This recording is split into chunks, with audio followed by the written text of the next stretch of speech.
പൊതുവെ ഇപ്പം social media മുഴുവൻ അഖിലേട്ടനാണല്ലോ. എനിക്ക് ഭ്രാന്തായി പോയതാണ്, അത് നാട്ടുകാർക്ക് മൊത്തം ഭ്രാന്തായ. എന്നും അഖിലേട്ടൻ തന്നെയാണ്.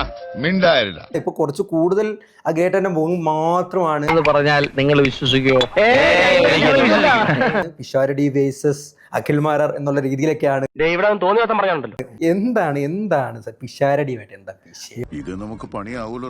ഒരു വിഷയമില്ല. അതെന്താ വിഷയം? ഉള്ള സത്യമായിട്ട് പറയാം. ഇവൻ പറയുന്നത് വിശ്വസിക്കരുത്. ഇവൻ ഭക്ഷണം കഴിക്കാനും കള്ളം പറയാനും മാത്രമാണ് വാ തുറക്കുന്നത്. നിങ്ങളെ പോലുള്ള കുറച്ച് ഓൺലൈൻ മാധ്യമങ്ങളെ ഈ കുരുക്കൽ കൊണ്ട് ചാടിച്ചതാണ് സത്യം.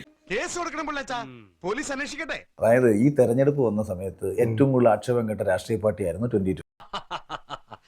എന്തായിരുന്നു മെയിൻ കാര്യം?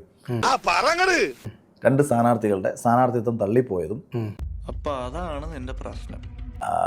സെലിബ്രിറ്റീസിനെ പരിഗണിച്ചു എന്ന് പറഞ്ഞുകൊണ്ടുള്ളൊരു പ്രശ്നമാണ്. അതൊക്കെ കുറെ കേട്ടിട്ടുണ്ട്. എന്റെ പാർട്ടിക്ക് ഒരു ആക്ഷേപം കേൾക്കുമ്പോൾ അത് ഡിഫെൻഡ് ചെയ്യാനുള്ള ബാധ്യത എനിക്കുണ്ട്. നിങ്ങളുടെ ഒന്നും ഒരു സമ്മതം എനിക്ക് ആവശ്യമില്ല.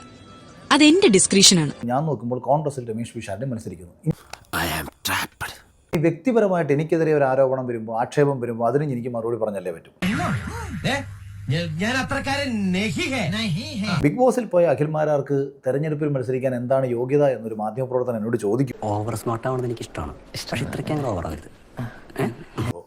തിരിച്ചുള്ള മറുപടിയാണ് ഇദ്ദേഹത്തിന് എന്താണ് യോഗ്യത. ഇങ്ങനൊരു മരത്തലേനെ ഞാൻ ജീവിതത്തിൽ കണ്ടിട്ടില്ല.